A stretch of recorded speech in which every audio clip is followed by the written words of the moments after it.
কথা শুনে মক্কায় পানি দেবে। আবু তালেব এই কথাটা শোনার পরে মক্কার টপ নেতা হাইব্রিড কাফের ছিল আবু জেহেল, এক নম্বর নেতা। আবু জেহেলের কাছে গিয়ে আবু তালেব বলল, হে আবু জেহেল, আমরা তো 3 দিন চেষ্টা করলাম, আমার আব্দুল্লাহর বেটা আমার ভাতিজা মুহাম্মদ এই প্রস্তাব দেয় তাকে একটা সুযোগ দিলে আমার বাইতুল্লাহর মালিকের কাছে একবার দোয়া করবে। ও ভাইজানেরা, আব্বা জানেরা, এমন করে আবু জেহেলের মনে একটা ভয় ছিল। ভাতিজা মুহাম্মদ ছোট থেকে মিথ্যা কথা বলে না, ভাতিজা মুহাম্মদ বড়দের সম্মান করে, ছোটদের স্নেহ করে, অন্যায় কাজ করে না। মক্কার পরিবেশ নবীদের ভালো লাগে না, কিন্তু কি করবে, মিশতে বাধ্য। আবু জেহেল মনে মনে ভাবে, মক্কার তাবৎ তাবৎ নেতা, আমরা দোয়া করলাম পানি হলো না। এই সময় মুহাম্মদ দিয়ে যদি দোয়া করে, যদি দোয়াটা কবুল হয়ে যায়, পানি যদি হয়, মুহাম্মদ তার সম্মান বেড়ে যাবে, তো পানির তো প্রয়োজন। আবু জেহেল কিছু সময় চিন্তা করে আবু লাহাব উতবা সাইবানের সঙ্গে আলাপ আলোচনা করলো।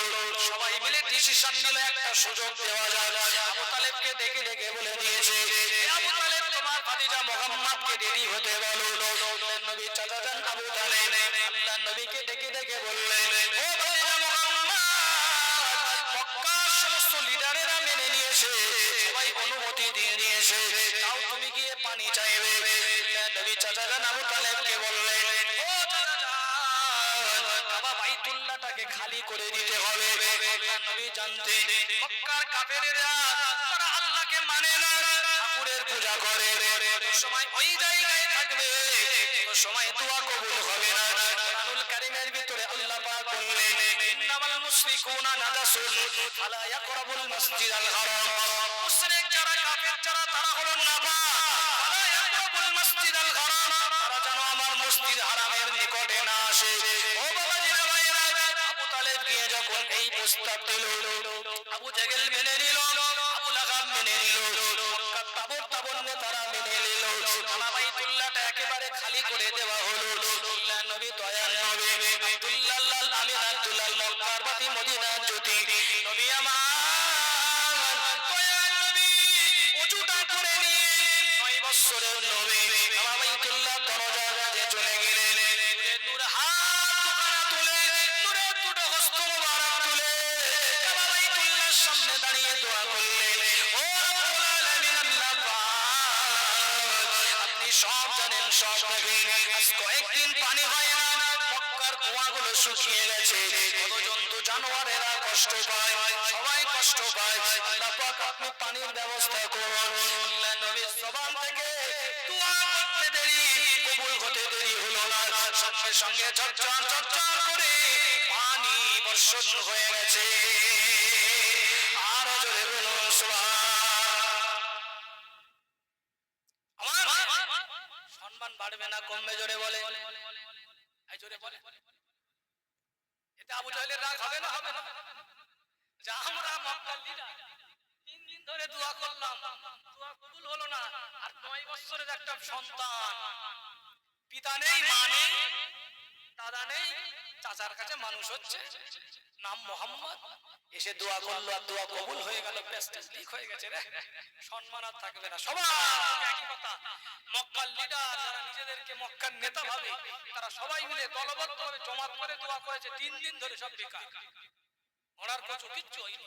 সে আব্দুল্লাহর বেটা মুহাম্মদ কি সাল্লাল্লাহু আলাইহি সাল্লাম দোয়া করেছে, হাত তুলে দোয়া করতে দেরি, পানি হতে দেরি হলো না, সবার আকাশ রাসূলুল্লাহ দিকে। এই জোরে বলুন সুবহানাল্লাহ। দিন যাই রাত আসে, রাত যাই দিন আসে, আল্লাহর নবী সবার কাছে প্রিয় পাত্র হলেন। এই প্রথম সবার দৃষ্টি আল্লাহর নবীর দিকে চলে গেছে, নবী পাককে সবাই মহব্বত করে ভালোবাসে, কোনো সমস্যা হলে নবী পাকের কাছে চলে আসে। বাবা রাসূলুল্লাহর বয়স 12 বছর, আল্লাহর নবী চাচা যান আবু তালেব কাফেলার সঙ্গে, মক্কা থেকে কাফেলা যাচ্ছে সিরিয়ায় ব্যবসা করতে, আবু তালেব ওই কাফেলায় সিরিয়ায় ব্যবসা করতে যাবে।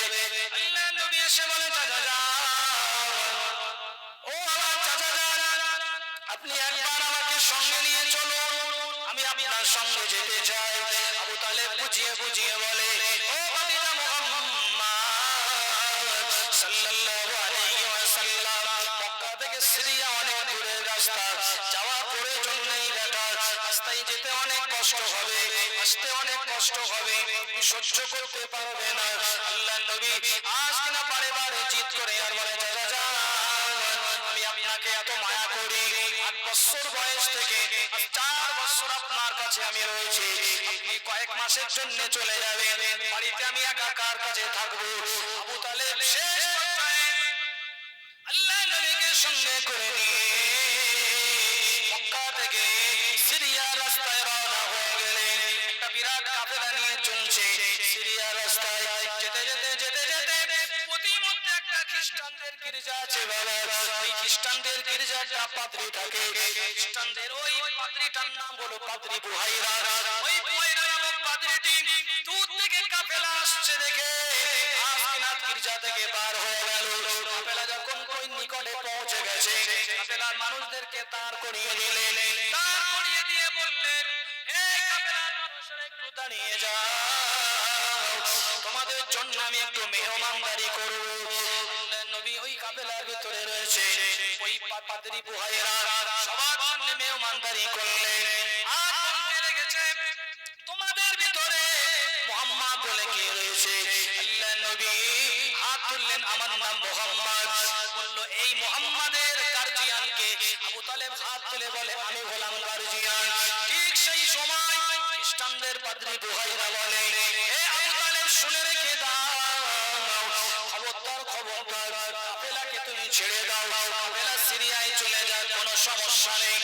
তুমি জানো সিরিয়ায় যাবে না বলে কেন? বলে, সিরিয়ায় গেলে তোমার ভাতিজার নাম মুহাম্মদ, সিরিয়ার মানুষরা যদি জানতে পারে ইহুদি আর নাসারারা অনিষ্ট করবে, ক্ষতি করবে, কাফেলার মানুষদের ছেড়ে দাও, তারা গিয়ে ব্যবসা করো। আবু তালেব বলল, হে পাদ্রী বুহাইরা, আমি তো অনেক মাল নিয়ে এসেছি, অনেক ধন সম্পদ নিয়ে এসেছি, এই মালগুলো কি হবে? পাদ্রী বুহাইরা বলে দিয়েছিল, এখান থেকে একটু দূরে একটা ছোট বাজার রয়েছে, ওই বাজারে গিয়ে তুমি ব্যবসা করো, তোমার অনেক লাভ হবে। এই কাফেলা চলে গেল সিরিয়ায়। আবু তালেব আল্লাহ নবীকে সঙ্গে করে নিয়ে চাচাজান আবু তালেব সিরিয়ায় না গিয়ে ওখান থেকে একটু দূরে একটা ছোট বাজার রয়েছে, ওই বাজারে গিয়ে ব্যবসা করলেন। তিনি জিজ্ঞাসা করলেন, হে বুহাইরা, তুমি কেমন করে বুঝতে পারলে আর আমাদের কেন মেহমানদারি করালে? খ্রিস্টানদের পাদ্রী বুহাইরা বলে, হে আবু তালেব শুনে রেখে দাও, আমি লক্ষ্য করতেছিলাম দূর থেকে তোমার ভাতিজা মুহাম্মদকে নিয়ে তুমি যখন হেঁটে হেঁটে আসতেছিলে, উঠে পিঠে তুমি যখন আসতেছিলে, এক খণ্ড কালো মেঘ মুহাম্মাদের মাথায় ছায়া করতে করতে আসতেছিল। জোরে বলুন সুবহানাল্লাহ। তাওরাতের ভিতরে, zabুরের ভিতরে, ইনজিলের ভিতরে আখিরি জামানার নবী, দয়ার নবী আলামতটা পড়েছি, তার ভুরু দুটো জোড়া হবে, শরীরটা খুব সুন্দর হবে, না খুব মোটা হবে, না খুব হালকা হবে, না খুব লম্বা হবে, না খুব শর্ট হবে, দেখতে খুবই ভালো হবে। শরীরের দিকে একবার দেখলে আর একবার দেখতে ইচ্ছা হবে, যেখান দিয়ে হেঁটে যাবে এক খণ্ড কালো মেঘ মাথার উপরে ছায়া করতে করতে আসবে। লক্ষ্য করে দেখি তোমার ভাতিজা মুহাম্মদ যে উটের উপরে বসেছিল, আসিয়ার উপরে কালো মেঘ ছায়া করে। ওই জন্য ভাতিজা মুহাম্মাদের জন্য সকলকে আমি মেহমানদারি করিয়েছি। আমার ভাইয়েরা, বুহাইরার কথা শুনে আবু তালেব বলল, ঠিক আছে, আমি সিরিয়ায় যাব না। ছোট বাজারে গিয়ে ব্যবসা করলো, তাদেরকে বলল, এই জায়গায় এসে আমরা আবার মিট করব, দেখা করব, একসঙ্গে আবার মক্কায় যাব। সিরিয়ায় গিয়ে কাফেলা ব্যবসা করলো। আবু তালেব ছোট্ট বাজারে গিয়ে ব্যবসা করে ওই জায়গায় এসে হিসাব নিকাশ করে আলাপ আলোচনা করছে, আর হিসাব করে দেখে মক্কার অন্যান্য ব্যবসায়ীদের তুলনায় আল্লাহ রাব্বুল আলামিন এই ছোট্ট বাজারে আবু তালেবের কয়েক গুণ লাভ দিয়েছিলেন। আরেকবার জোরে বলুন সুবহানাল্লাহ। ও ভাইয়েরা, বাজারেরা, মায়েরা, বোনেরা, আল্লাহ নবীকে সঙ্গে করে নিয়ে ওই ব্যবসা শেষ হয়ে গিয়েছে, মক্কা শরীফে রওনা হয়ে গিয়েছে। মক্কার পরিবেশটা ভালো লাগে না বাবা, মক্কায় নারীদের নিরাপত্তা নেই। যেই নারীটার পছন্দ হয় তাকে যুবক ছেলেরা জোর করে অপহরণ করে, জোর করে জেনা করে, ব্যভিচার করে, ইজ্জত লুণ্ঠন করে। কোন কাফেলা মক্কার উপর দিয়ে গেলে জোর করে মাল সামানগুলো কেড়ে নেয়। ও বাবাজিরা, ভাইয়েরা, মায়েরা, বোনেরা, শুনে রেখে দেন, এমন সময় আল্লাহ নবী আস্তে আস্তে করে বড় হচ্ছে রাসূলুল্লাহ বয়সটা বেড়ে 15 বছর হয়ে গিয়েছে 15 বছর বয়স নবী আমার মনটা খারাপ সব সময় মনে মনে ভাবে মক্কায় কি করে শান্তি ফিরিয়ে আনবো মক্কায় কি করে শান্তি ফিরিয়ে আনবো মক্কার মানুষদের চিন্তা ভাবনা আল্লাহ নবীর ভালো লাগে না কাফেলা গেলে কেড়ে নেয় কারোর কাছে টাকা থাকলে কেড়ে নেয় সঙ্গে নারী থাকলে জোর করে জেনা করে রাত হলে মদের আসর বসায় গাঁজার আসর বসায় পিতা পুত্র একসঙ্গে মদ পান করে ও ভাইরা আল্লাহর নবী মনে মনে ভাবে কিভাবে পরিবর্তন করা যায় রাসূলুল্লাহ 12 বছর বয়স আরেকবার সিনা চাক হলো ও ভাইরা আব্বা জানেরা কিতাবের ভিতরে পাওয়া যায় 12 বছরের সিনা চাক হয়েছে এর কারণটা হলো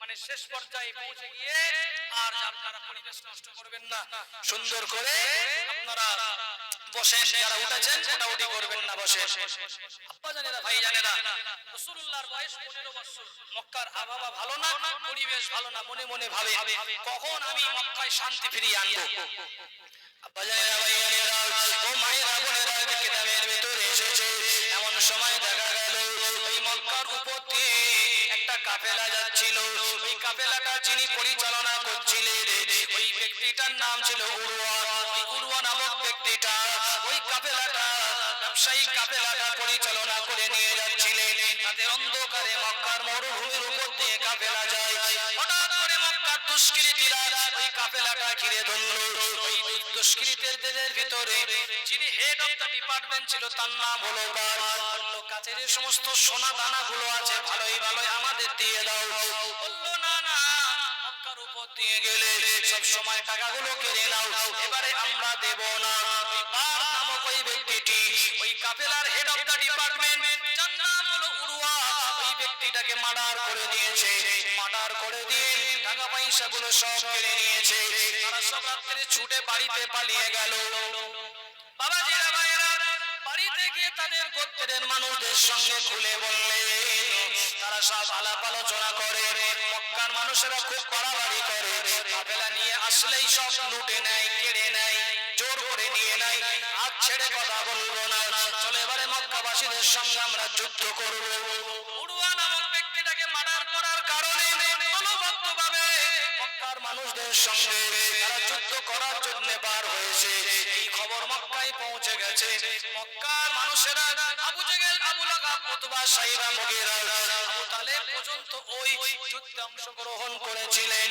আল্লাহর নবী চাচাজান আবু তালেব আল্লাহর নবীকে ডেকে ডেকে বলেছিলেন হে ভাতিজা মুহাম্মদ আমার সঙ্গে যুদ্ধে যাবে তুমি কোনো তলোয়ার নেবে না কোনো তীর তোমার মারতে হবে না তোমার কাজ হবে বিপক্ষের পক্ষ থেকে যেই তীরগুলো আমাদের দিকে আসবে এই তীরগুলো কুড়িয়ে কুড়িয়ে নিয়ে আবু তালেব আমার হাতে তুলে দেবে আল্লাহর নবী সর্বপ্রথমে 15 বছর বয়সে ওই যুদ্ধের ময়দানে আল্লাহর নবী হাজির হয়েছিলেন কাউকে আঘাত করেননি তীরগুলো কুড়িয়ে কুড়িয়ে আবু তালেবের হাতে তুলে দিতেন আপনারাই বলেন ওই যুদ্ধটার নাম কি একজন বলেন প্রতি বছর এই যুদ্ধটার নাম কি রাসূলুল্লাহর 15 বছর বয়স যুদ্ধের ময়দানে গিয়েছিলেন তিনি কাউকে তীর তলোয়ার মারেননি তীরগুলো কুড়িয়ে কুড়িয়ে চাচাজান আবু তালেবের হাতে তুলে দিতেন এই যুদ্ধটার নাম কি বলতে পারবেন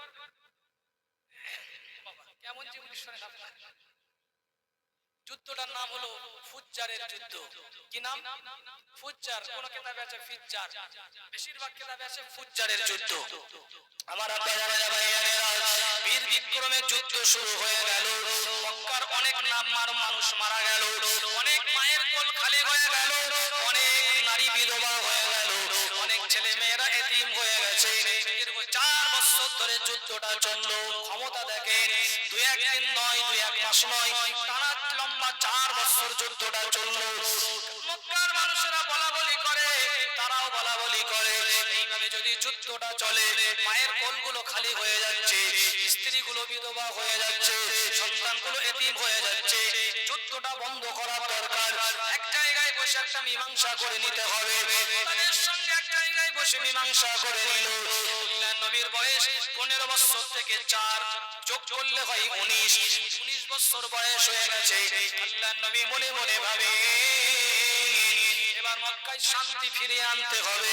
নবী পাক সাল্লাল্লাহু আলাইহি ওয়াসাল্লাম হৃষ্টপুষ্ট একজন যুবক হয়ে উঠলেন। মাথার ভিতরে একটাই চিন্তা, কিভাবে মক্কায় শান্তি ফিরিয়ে আনবো। ও ভাইয়েরা, আব্বা জানেরা, আল্লাহর নবী মনে মনে ভাবে আমার কথা তো কেউ শুনবেন না। মক্কার একজন সম্ভ্রান্ত পরিবারের ব্যক্তি, একজন ব্যক্তি, তার নাম হলো আরকাম।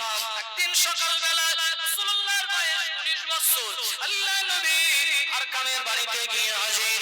আরকামের বাড়ির দরজায় দাঁড়িয়ে রয়েছে, দরজাটা খুলে দেওয়া হলো।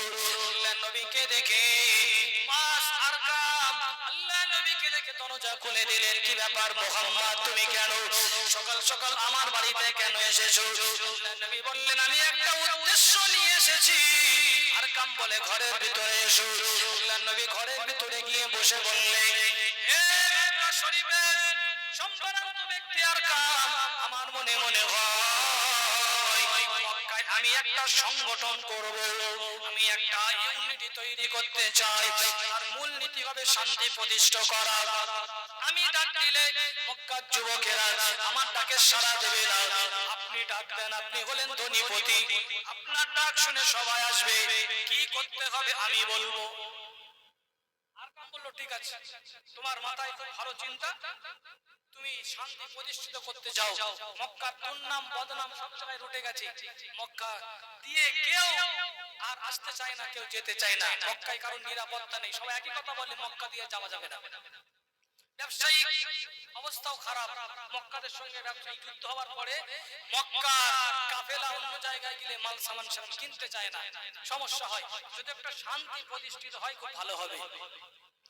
আরকাম কি করলো, মক্কার যুবক ছেলেদের নির্দিষ্ট দিনে নিজের বাড়িতে ডাক দিয়েছে। আরকামের বাড়িতে সবাই এসে হাজির হয়ে গেল। আরকামের বাড়িতে যখন পৌঁছে গেছে, এমন সময় দেখা গেল আল্লাহর নবী এসে বলতে লেগেছে। আরকাম বলে, হে মক্কার যুবকেরা, আমি তোমাদের ডাকিনি, ডেকেছি ডেকেছে মুহাম্মদ, কি বলবে দেখো। আল্লাহর নবী সেই সময় বলতে লেগেছে, হে মক্কার যুবকেরা, আমি মুহাম্মদ ইবনে আব্দুল্লাহর বেটা মুহাম্মদ, আমি তোমাদের ডেকেছি এই কারণে, আমি তোমাদের ডেকেছি এই কারণে এই মক্কায় শান্তি প্রতিষ্ঠিত করব। আমি একটা সংগঠন তৈরি করব। তার মূল নীতি হবে নারীদের ইজ্জত রক্ষা করতে হবে। কোন কাফেলা মক্কার উপর দিয়ে গেলে তার সেফটি দিতে হবে। ব্যবসায়ীদের মালের দায়িত্ব আমরা নেব, নারীদের ইজ্জত রক্ষার দায়িত্ব আমরা নেব। এটা যদি করতে পারি মক্কার সুনাম আবার ফিরে আসবে। মক্কার যুবক ছেলেরা মাথাটা নিচে করে ভেবে দেখলেন আব্দুল্লাহর বেটা মুহাম্মদ যেটা বলে সেটাই ঠিক। সবাই আল্লাহর নবীর হাতে হাত দিয়ে সবাই ঐক্যবদ্ধ হলেন। আজ থেকে মক্কায় শান্তি প্রতিষ্ঠিত করব। চলে বলুন সুবহানাল্লাহ। আল্লাহ নবী, দয়ার নবী আব্দুল্লাহ আল্লাহ আমিন আল্লাহ সংগঠনটির নাম দিলেন হিলফুল ফুজুল। হিলফুল ফুজুল তার মূল নীতি থাকবে ন্যায়, ন্যায়কে প্রতিষ্ঠিত করা, অন্যায়কে মিটিয়ে দেওয়া, গরিবের পাশে দাঁড়ানো হবে, অসহায় ব্যক্তিকে সাহায্য করা হবে, আজ কিনা দুর্বল ব্যক্তিকে সাহায্য করা হবে। আল্লাহর নবী তিনি হলেন নেতা, আর মক্কার যুবকেরা সব হলো মেম্বার। হিলফুল ফুজুল নামক ওই সংগঠনটি তৈরি করলো। মক্কার বাইরে বাইরে সব চলে গেল। এই সংগঠনের নাম মক্কার বাইরে বাইরে চলে গেল। কাফেলা মক্কার উপর দিয়ে যায়, আর লুণ্ঠন করে না, আর কেড়ে নেয় না। যারা রাত্রে কেড়ে নিত তারা এবারে সেফটি দেয়। মেয়েদের ইজ্জত যারাই হরণ করত তারাই মেয়েদের ইজ্জত রক্ষা করে। সুনাম সুখ্যাতি চারিদিকে ছড়িয়ে পড়তে লেগেছে। সবার মুখে একই কথা, আব্দুল্লাহর বেটা মুহাম্মদ এই সংগঠনটি তৈরি করেছে। এই সংগঠনের মূল নেতা হলো আব্দুল্লাহর বেটা মুহাম্মদ। আল্লাহর নবী মহব্বত আর ভালোবাসা, আল্লাহর নবীর প্রতি সম্মান সবার বুকে বুকে অন্তরে অন্তরে গেঁথে গেছে। জোরে বলুন সুবহানাল্লাহ। এত সুন্দর মক্কার একটা সুন্দর পরিবেশ তৈরি হয়ে গেল, যেটা এতদিন ছিল না। সিরিয়া, শাম, জর্ডান, ইরান, ইরাক বিভিন্ন জায়গায় মক্কার আবার সেই দুর্নাম কেটে সুনাম। মক্কায় আর ভয় নেই। এখনকার মানুষেরা আর জন্তু জানোয়ারের মতো আচরণ করে না, সব মানুষ হয়ে গেছে, মনুষ্যত্ব ফিরে এসেছে। মূল নেতা হলো আজ আব্দুল্লাহর বেটা মুহাম্মদ। সকলে বলতে লেগেছে আব্দুল্লাহর বেটা মুহাম্মদ হলো আল আমিন, আমানতদার। আব্দুল্লাহর বেটা মুহাম্মদ হলো সাদিক, জীবনে জবান দিয়ে মিথ্যা কথা বলে না। নিজেদের মাল সামানগুলো নিয়ে আব্দুল্লাহর বেটা মুহাম্মদের কাছে রাসূলুল্লাহর কাছে সকলে রাখতে লেগেছে। জোরে বলুন সুবহানাল্লাহ। যখনই চায় তখনই পেয়ে যায়। আল আমিন, সাদিক, সত্যবাদী, জীবনে মিথ্যা কথা বলে না, সবাই বলতে লেগেছে। ভাইজানেরা, বাজানেরা, বয়সটা বাড়তে বাড়তে 24 বছর বয়স হয়ে গেল। সুন্দর করে সংগঠন পরিচালনা করে বাবা।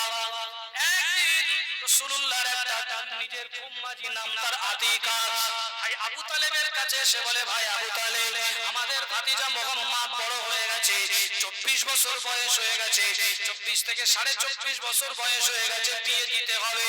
আবু তালেব বলে, এ আমার বোন আতিকা,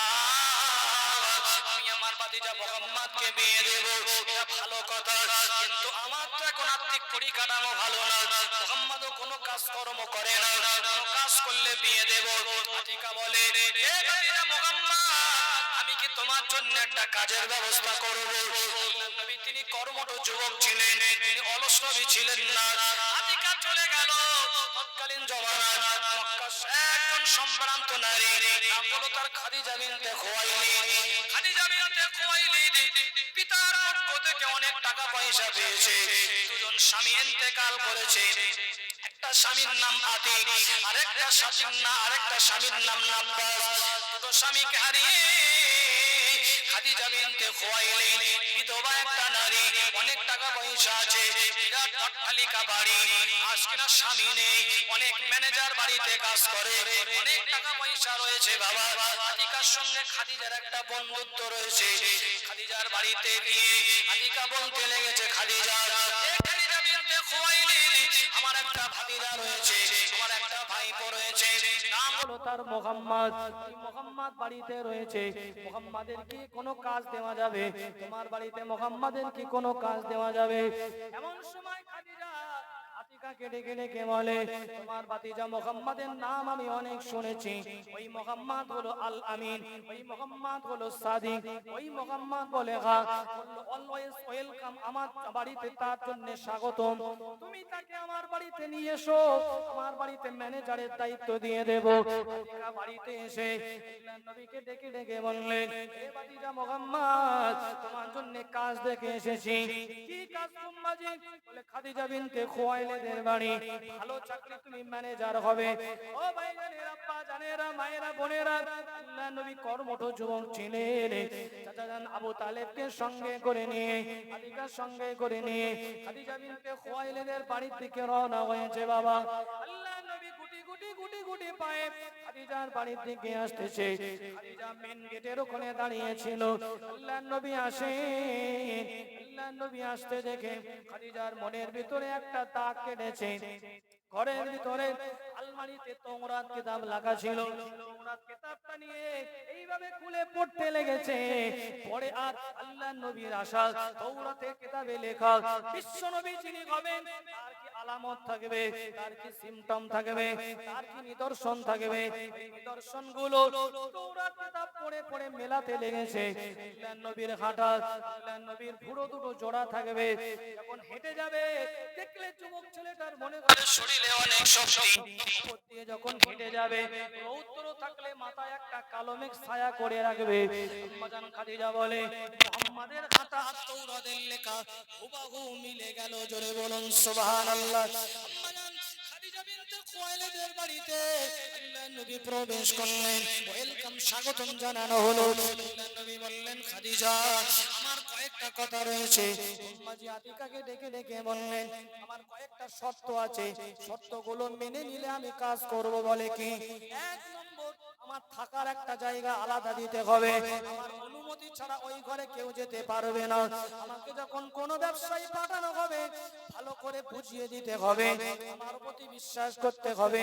অনেক কিছু এইভাবে করে আজ কিনা কিছু শর্ত সাপেক্ষ দিয়ে দিলেন। খাদিজা বিনতে খুয়াইলিদ মেনে নিলেন। সঙ্গে সঙ্গে খাদিজা বলল, আপনার দায়িত্ব হলো ম্যানেজারের দায়িত্ব, ছোট ছোট পোস্ট দেওয়া হবে না, কোনো গোলামের কাজ দেওয়া হবে না। আল্লাহর নবী 24 বছর বয়স খাদিজা বিনতে খুয়াইলিদের বাড়ির ম্যানেজারের দায়িত্ব পেলেন। জোরে বলুন সুবহানাল্লাহ। বিধান দেখি নারে তাকবীর, নারে তাকবীর। বিশ্বনবীর জীবনী জলসা, 7 দিন ব্যাপী বিশ্বনবীর জীবনী জলসা, সিলসিলায়ে হক মুজাদ্দিদে জামান, সিলসিলায়ে ফুরফুরা শরীফ। নারে তাকবীর। খাদিজার বাড়িতে সুন্দর কাজ পেয়েছে। খাদিজা অনেক টাকা, পিতার কাছ থেকে টাকা পেয়েছে, দুটো স্বামীর মাল পেয়েছে। রাসূলুল্লাহর জায়গাটা আল্লাহ পাক কোন জায়গায় করে দিচ্ছে দেখেন। ও ভাইজানেরা, আল্লাহ পাক রব্বুল আলামিন কোরআনুল কারীমের সূরা দুহার ভিতরে বললেন, আলাম ইয়াজিদিকা ইয়াতীমান ফাআওয়া। আমার হাবিব, আমি কি আপনাকে এতিম অবস্থায় পাইনি? আমি আপনার সুন্দর ঠিকানা দিয়ে দিয়েছি। আমার হাবিব, আপনি হারিয়ে গিয়েছিলেন, আমি আপনাকে আবার ফিরিয়ে দিয়েছি। আপনি কমজোর ছিলেন আর্থিক অবস্থায়, আমি খাদিজার বাড়িতে পৌঁছে দিয়ে আপনাকে ধনী বানিয়ে দিয়েছি। ও ভাইজানেরা, ওখান থেকে একটু বাড়ে, একটু দূরে আবু বকর সিদ্দিকের বাড়ি। আবু বকর সিদ্দিক রাসূলুল্লাহ থেকে 2 বছরের ছোট। হুজুরের বয়স 24.5, আবু বকর হুজুরের বয়স 22.5। দেখতে এসেছে, রাসূলুল্লাহর সঙ্গে মহব্বত হয়ে গেল। আম্মা জান খাদিজা, খাদিজা বিনতে খুয়াইলিদ আল্লাহর নবীকে ডেকে ডেকে বলে, মুহাম্মদ সাল্লাল্লাহু আলাইহি ওয়াসাল্লাম, আমার পক্ষ থেকে বছরে একটা বিরাট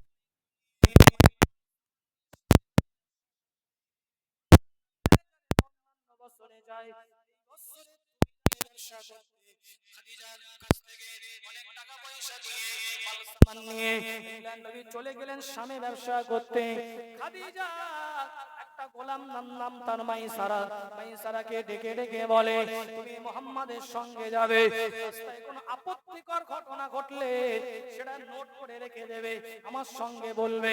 ও ভাইয়ানেরা, আল্লাহর নবী যেতে লেগেছেন শামের রাস্তায়। যেতে যেতে যেতে যেতে যেতে যেতে রাস্তায় একটা খ্রিস্টানদের গির্জা রয়েছে।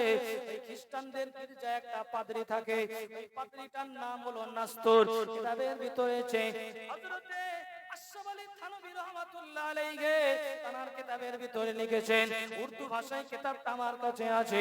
তিনি লিখেছেন, এই নাস্তুর নামক ওই পাদ্রীটি দৌড়ে এসে আল্লাহ নবীকে সালাম দিতে লেগেছে। আল্লাহ নবী জবাব দিলেন, কি করে বুঝতে পেরেছো? এই নাস্তুর নামক ওই পাদ্রীটি বলে, হে মুহাম্মদ শুনে রেখে দাও, তুমি বলে আগামী দিনের আখিরি জামানার নবী, আখিরি জামানার পয়গম্বর। আপনি জানলেন কি করে? বললাম, আপনি একটা গাছের নিচেই বসেছেন, ওই গাছটা শুকিয়েছিল। পৃথিবীর জমিনে আদম নবী থেকে শুরু করে সারুহুল্লাহ পর্যন্ত যত নবী পয়গম্বরেরা দুনিয়ায় ভূমিষ্ঠ হয়েছে, যত নবীরা জন্মগ্রহণ করেছে, ওই গাছের গোড়ায় নবীরা ছাড়া অন্য কেউ বসতে পারে না। গাছটা শুকিয়ে যায়, অন্য কোন নবীরা এসে ওই গাছের গোড়ায় বসলে গাছটা আবার জীবিত হয়ে যায়, সবুজ পাতা গজিয়ে যায়। আজ থেকে 570 বছর আগে হযরত নবী ঈসা রূহুল্লাহ এই গাছটার গোড়ায় বসেছিল। এই গাছটা সবুজ পাতা গজিয়ে গিয়েছিল। ঈসা রূহুল্লাহকে আল্লাহ আসমানে উঠিয়ে নিয়েছেন। 570 বছর হয়ে গেল, পৃথিবীতে কোনো নবী ছিল না, আপনি ভূমিষ্ঠ হয়েছেন। আজকে আপনি এসে এই গাছটার গোড়ায় বসেছে, আপনার বসার উসিলায় এই গাছটা আবার সবুজ পাতা গজিয়ে গেছে। আমি জানতে পেরেছি, তওরাত জবুর কিতাবে পড়েছি, এই গাছের গোড়ায় নবী ছাড়া কেউ বসবে না।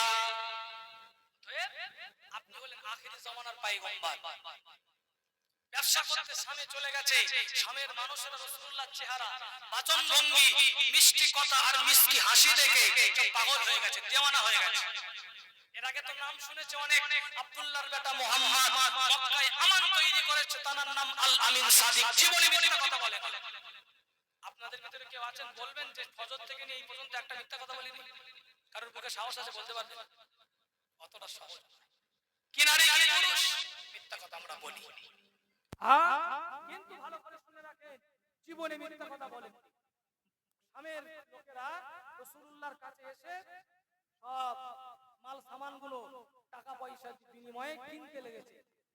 কিনতে কিনতে অনেক লাভ হয়েছে, দামাদামি করছেন, রাসূলুল্লাহ যা দাম বলছেন সেই দামে কিনে নিচ্ছেন। বাজানেরা ভাইয়েরা, কিতাবের ভিতরে এসেছে ব্যবসায় অনেক লাভ হয়ে গেছে। অন্যান্য বছরে খাদিজার পক্ষ থেকে অন্যান্য ম্যানেজাররা গিয়ে সল্টু বল্টু করে, 6 কে উল্টে 9, 9 কে উল্টে 6 করে দেয়। ও ভাইজানেরা, সুন্দর করে ব্যবসার খাতাগুলো বাড়িতে এনে আল্লাহ নবী বাড়িতে ফিরে এলেন।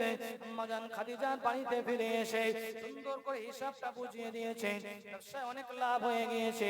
ওই কাফেলা আল্লাহ নবীর সাথে, আল্লাহ নবীর একেবারে কাছের বন্ধু হযরত আবু বকর সিদ্দিক, আবু বকর ইবনে আবি কুহাফা, আবু বকরের আব্বার নাম হলো হযরত আবু কুহাফা। ভাইজান আবু কুহাফার কাপড়ের ব্যবসা ছিল। আব্বা জানের পক্ষ থেকে হযরত আবু বকর সিদ্দিক কাপড় নিয়ে ওই কাফেলায় শামে গিয়েছিলেন ব্যবসা করতে।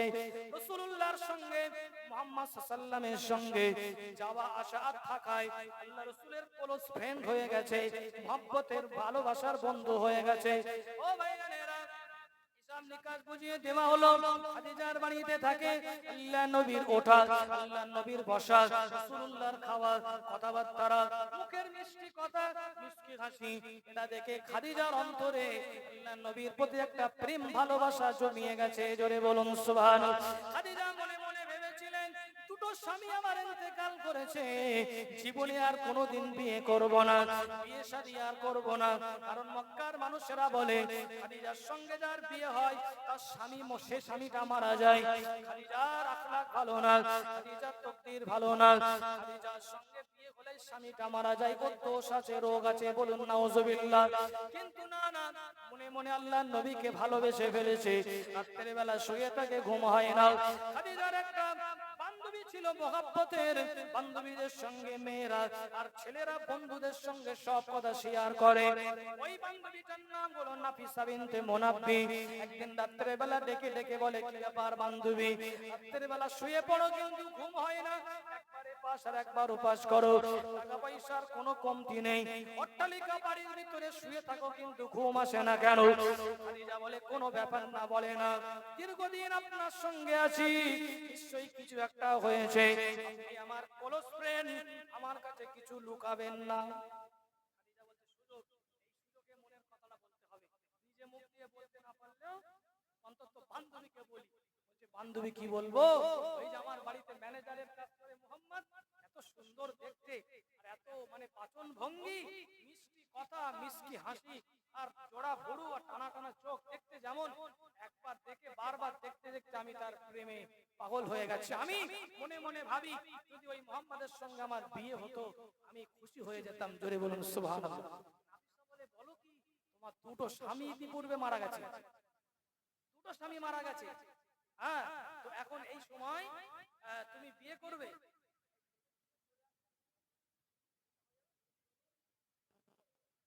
আমার আব্বাজান ভাইয়ানেরা, মায়েরা, বোনেরা মনে মনে ভাবছে, দুটো স্বামী আপনার মারা গেছে, আপনি আবার বিয়ে করবেন, কি হবে? আপনি যখন বলছেন, তাহলে ওই মোহাম্মদের ফুম্মাজি আতিকা, তার সঙ্গে আপনার বন্ধুত্ব আছে না? বলে, হ্যাঁ। তার সঙ্গে একটু কথা বলে দেখি কি হয়। আব্বাজানেরা, ভাইয়ানেরা, আল্লাহ নবীর ফুম্মাজি আতিকার কাছে ওই নাফিসা বিনতে মুনাব্বি এসে ব্যাপারটা খুলে বললেন। আতিকার কাছে এসে খুলে বলে, আতিকা, তোমার ভাতিজা মুহাম্মাদের নসিবটা খুলে গেছে। বলে কি?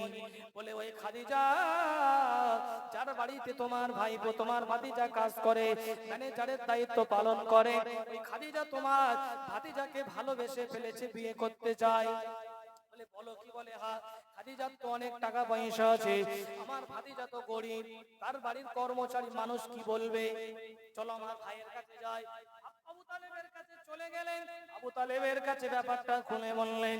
আবু তালেব বলে, সমস্যা নেই, আগে ভাইপোকে একবার জিজ্ঞাসা করি। আল্লাহ নবীর কাছে গিয়ে ভাতিজা মুহাম্মদকে জিজ্ঞাসা করলেন, ও ভাতিজা মুহাম্মদ, তোমার মতামত কি? ওই খাদিজা তোমাকে বিয়ে করতে চায়।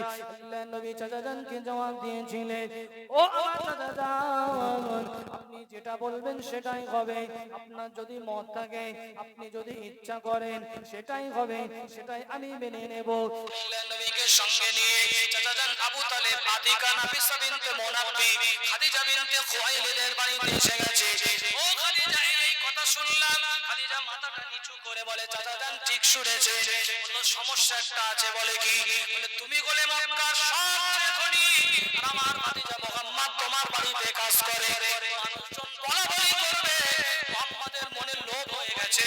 ওই জন্য খাদিজাকে প্রেমের জালে ফাঁসিয়েছে মানের জন্য। মানুষ খারাপ খারাপ কথা বলে। চাচাজান, এই সমস্যা আমি যদি সমস্যার সমাধান করে দিই, কোনো সমস্যা নেই, আমার ভাতিজাও রাজি, আমিও রাজি, তো সমস্যা নেই। খাদিজা বলল, চাচাজান চিন্তা করবেন না। মক্কাবাসীদের দাওয়াত করলেন। মক্কার মানুষেরা খাদিজা বিনতে খুয়াইলিদের বাড়িতে এসে হাজির। সকালবেলা সবাই সকাল সকাল চলে এসেছে। দাওয়াত দরজা লাগিয়ে খেতে দেওয়া হয়েছে। খাদিজা সেই সময় মক্কাবাসীদের ডেকে ডেকে বললেন, এ মক্কাবাসীরা, শুনে খেয়ে দাও, আমি খাদিজা তোমাদের ডেকেছি একটাই কারণ। কারণটা হলো, আমি আমার মুহাম্মদকে দিয়ে দিলাম। জয় বলুন সুবহানাল্লাহ। মক্কার মানুষেরা বলল, আপনার মাল আপনি যাকে ইচ্ছা তাকে দিয়ে দেন, আমাদের কোনো ফারাক পড়বে না, আমাদের কোনো ব্যাপার নেই। সবাই ওখান থেকে চলে গেলেন। খাদিজা আবু তালেবের হাত ধরে বলে, চাচাজান, আর কি কোনো সমস্যা আছে? বলে, না, আমার টাকা পয়সার মালিক সব আপনার ভাতিজাকে বানিয়ে দিলাম, কিন্তু মুহাম্মদকে আমি স্বামী হিসাবে পেতে চাই। আবু তালেব বলল, ঠিক আছে। আল্লাহর নবীর সঙ্গে আম্মাজান খাদিজাতুল কুবরার বয়স 40 বছর, রাসূলুল্লাহর বয়স 25 বছর।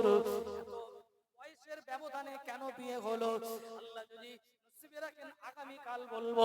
ভাইজান, আব্বা জানেরা, স্বাভাবিক ছেলের বয়স বেশি হয়, মেয়ের বয়স কম হয়, কিন্তু আল্লাহর নবীর প্রথম বিয়ে হয়েছে, নিজের বয়স 25 বছর, বিবির বয়স 40 বছর। ও ভাইজানেরা, সুন্দর করে সংসার কাটাতে লেগেছে।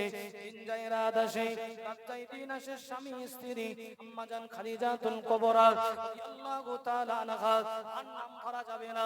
এত সময় খাদিজা বিনতে খুয়াইলিদ বলেছি, কিন্তু আর নাম ধরা যাবে না। রাসূলুল্লাহর সঙ্গে বিয়ে হয়ে গেছে আমার আপনার সকলের বড় আম্মাজান হযরত খাদিজাতুল কুবরা রাদিয়াল্লাহু তাআলা আনহার সঙ্গে রাসূলুল্লাহর বিয়ে হয়ে গেছে। স্বামী স্ত্রী খুবই মিল মহব্বত। আল্লাহ রাব্বুল আলামিন ওনাদের দাম্পত্য জীবনে রাসূলুল্লাহর প্রথম একটা সন্তান দিলেন, সেটা হলো কন্যা সন্তান, নাম রাখলেন যায়নাব। দ্বিতীয় সন্তান হলো কন্যা সন্তান, নাম রাখলেন রুকায়া। তৃতীয় উম্মে কুলসুম, চতুর্থ ফাতেমা। ভাইজান, চারটি কন্যা সন্তান, তিনটি পুত্র সন্তান, কাসেম, ইব্রাহিম, তোয়েব, তাহের। চারটি কেউ বলেছেন, কেউ বলেছেন তিনটি। কোন কোন রিওয়ায়াতে আছে তোয়েব তার নাম, তাহের তার নাম। তারপরেও রাসূলুল্লাহ খুশি প্রকাশ করেননি। আমরা মুসলমান নবীর জীবনী শুনি, দুটো কন্যা সন্তান পরস্পর হলে মুখের দিকে আর তাকানো যায় না। এই জোরে বলেন, দুটো মেয়ে হয়েছে, শাশুড়ি দেখতে যায়নি নার্সিং, এই মেয়ের পিঠে মেয়ে, এখানে বৌমা কি মেয়ে বাপের বাড়ি থেকে নিয়ে এসেছে নাকি? তোমার ফাটছে কেন? এই দেবার মালিক কে? জোরে বলেন, তোমার ফাটছে কেন? বৌমা কি বাবার বাড়ি থেকে মেয়ে নিয়ে এসেছে নাকি? মেয়ে হয়েছে, তুমি দেখতে যাচ্ছ না, রাগ রাগ ভাব টানা টানা চোখে দেখছো কেন?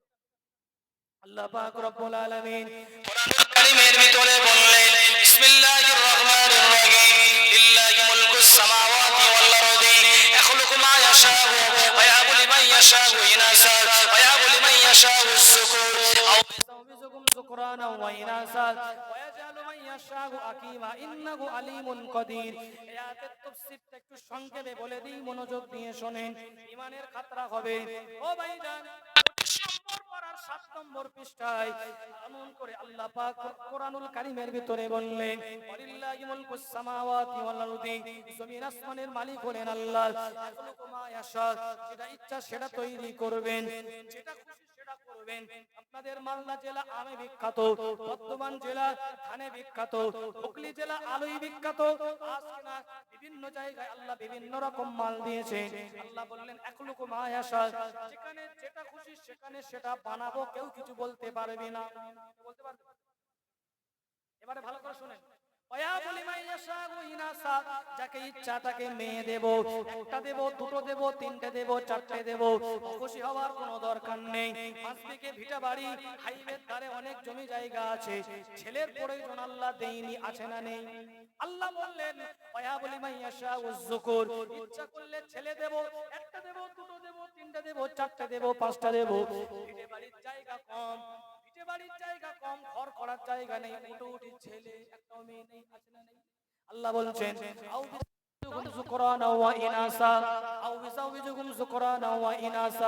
যাকে ইচ্ছা ছেলে দেব, মেয়ে দেব, উভয় দেব। আকিমা, যাকে ইচ্ছা ছেলেও দেব না, মেয়েও দেব না। কি করার আছে করলে? এই আছে না নেই জোরে বলে। কোরআনের আয়াত বাস্তবে মিলছে না মিলছে না? 25 নম্বর পারার 7 নম্বর পৃষ্ঠা কোরআনটা খুলে দেখবে। আল্লাহ বলছে ইচ্ছা করলে মেয়ে দেবো, ইচ্ছা করলে ছেলে দেবো, ইচ্ছা করলে ছেলে মেয়ে উভয় মিলিয়ে দেবো। আমার মন চাইলে ওয়া জালু মাইয়াশা আকিমা, একটাও দেব না। যা কি করার আছে করে। ইন্নাহু আলিমুন কাদির, আমি হলাম সবার শক্তিমান, আমার উপরে কারো কথা চলবে না। জোরে বলুন সুবহানাল্লাহ। রাসূলুল্লাহ তিনি আকর্ষণ প্রকাশ করেননি, চারটে কন্যা সন্তান, তিনটে পুত্র সন্তান, সুন্দর করে আল্লাহর নবী দিন কাটাতে লেগেছেন। আমার বাবাজিরা ভাইরা, দেখতে দেখতে 12টা 15, মানে প্রায় 3 ঘন্টা আলোচনা করলাম। আসেন তাজিমান দাঁড়িয়ে বিশ্ব নবীর শানে সালাতু সালামের নজরানা পেশ করি। ইয়া নবী